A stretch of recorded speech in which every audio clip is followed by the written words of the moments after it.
In this video, you will be seeing school routine of an 8th grader and that what I do from 6:30 to 12 o'clock, what I do before going to school and what I study after coming from the school. The whole things will be shared in this video. So please watch till the end.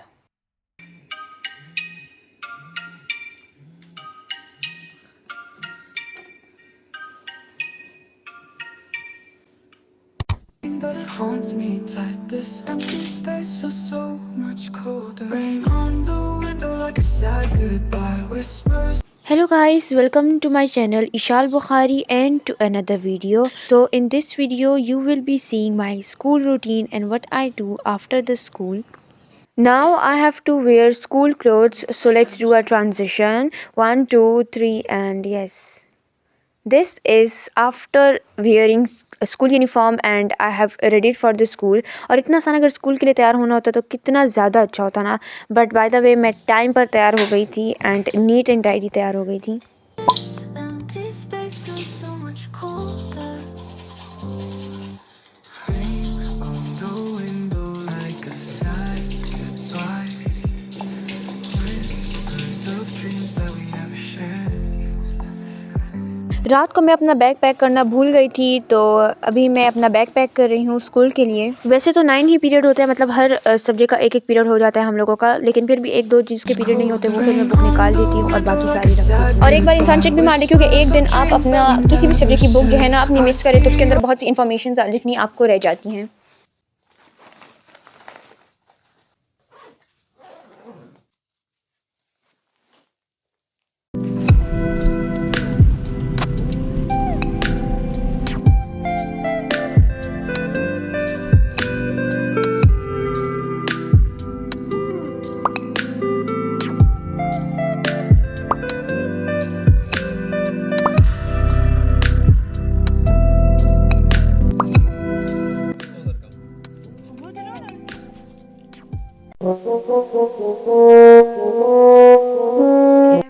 Finally back from the school और अभी ना मैं अपना uniform change करूँगी. This is my uniform जो कि आप लोगों ने देखा ही होगा.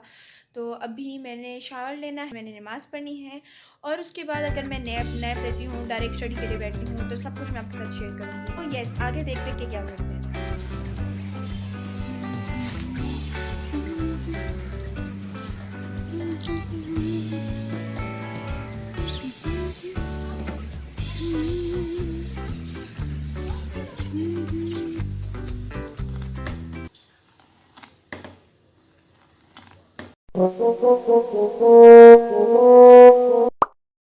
सो now I set down to study क्योंकि ये मेरे स्टडी का टाइम होता है एंड मैं बैठी हूँ पढ़ने के लिए मैथ्स. और एक्चुअली में मेरी कॉपी ख़त्म हो गई थी और बहुत टाइम से मुझे कॉपी लेनी थी जो कि मुझसे बार बार भूल रहा था. तो जो मिस क्लास में काम करवाती थी उसको मैं समझ लेती थी और फिर अपनी रफ कॉपी में नोट कर लेती थी और ताकि जब मेरी न्यू कॉपी आए तब मैं उसमें नोट कर सकूं. और इसकी वजह से मेरा इतना ज़्यादा काम जमा हो गया था ना, how I can explain you. Like it was I think 1.5 exercise और टाइम मेरा अलग वेस्ट हुआ. लेकिन ये तो है कि मेरी दोबारा प्रैक्टिस हो गई अपने मैथ्स के क्वेश्चंस की. बाय द वे ये मेरी मैथ्स की 3rd कॉपी है.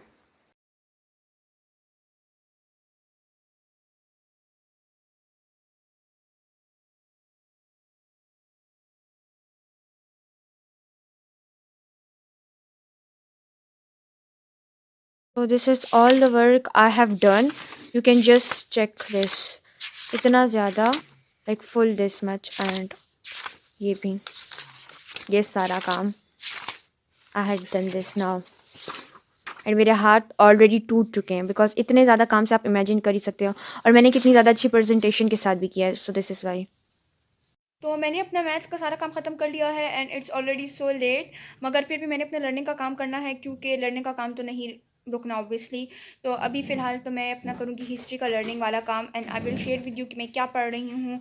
और मेरे प्रोग्रेस टेस्ट भी आगे आने वाले हैं तो आपको उसके ब्लॉग्स भी देखने के लिए मिलेंगे. So yes, Let's start our history work. तो पेपर में ना हम लोगों की हिस्ट्री में सिर्फ 6 पेजेस आ रहे हैं। और सबसे अच्छी बात यह है कि जब हमें मिस क्लास में पढ़ाती थी तो मैं घर आके उसको 1-2 बार पढ़ के याद कर लेती थी। तो आज जब मैं याद करने के लिए बैठी तो 1-2 बार मैंने पढ़ा और मुझे बहुत अच्छे से याद हो गया। तो ये अच्छा है कि हम डेली काम याद करते कि एंड में बस हमें सिर्फ एक बार उसको देखना पड़े। तो आज मुझे 2 पेजेस करने थे, लाइक 6 पेजेस है तो हर दिन में 2-2 3 दिन में मैं ख़त्म करना चाहती हूँ। तो 2 पेजेस मैंने करने थे जिसमें थे 6 टॉपिक्स। तो अभी मैं वो याद कर रही हूँ।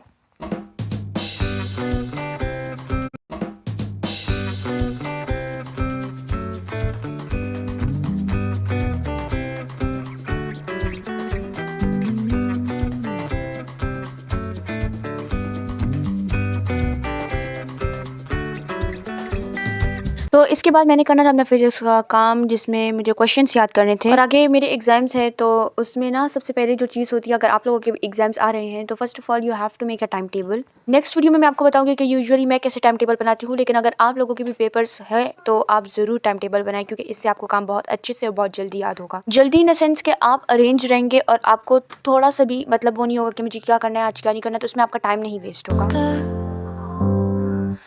Rain on the window like a sad goodbye. अपने यूनिट 2 के सारे कॉन्सेप्चुअल क्वेश्चंस करने थे और ये 9 क्वेश्चन थे, लाइक ये सारे क्वेश्चंस थे इसके, which I have to do it. और कल जो है ना मैंने मतलब इसको एक नज़र देख लिया था, मुझे पता लग गया था कि मतलब इसमें मेरा बहुत टाइम लगने वाला है, लेकिन खैर इतना नहीं लगा क्योंकि ये इतने आसान, और इतने आसान तो खैर नहीं है लेकिन बहुत मज़े के क्वेश्चन है, like all are concept based, तो ये मेरा काफ़ी जल्दी हो गया है। तो मैंने स्कूल का सारा काम कर लिया था और एंड में अभी रात को मैं आराम से बैठ के, जब मेरा सारा काम खत्म हो जाता है, मैं स्टोरी बुक पढ़ती हूँ। ज़्यादातर लोगों को जब मैं कहती हूँ कि मैं बुक पढ़ती हूँ या इस तरह करती हूँ तो वो कहते हैं मैं हम अपनी एकेडमिक बुक पढ़ ले तो वो बड़ी बात है, लेकिन एक्चुअली में स्टोरी बुक में और एकेडमिक बुक में बहुत ज़्यादा फ़र्क होता है। एकेडमिक बुक में वो होता है जो वो सिर्फ और सिर्फ बताना चाहता है, लेकिन स्टोरी बुक में आपकी नॉलेज में बहुत ज़्यादा इजाफा होता है, और इंग्लिश के न्यू वर्ड्स के लिए तो ये बहुत ज़्यादा अच्छी है। तो अभी मैं हैरी पॉटर की 4th बुक पढ़ रही हूँ, गॉबलेट ऑफ फायर। तो आप स्टोरी बुक को भी अपने रूटीन का पार्ट बनाएं। अगर आपके पास थोड़ा सा भी टाइम है, आप रोज़ 1-2 पेजेस भी पढ़ते हैं तो बहुत बड़ी बात है।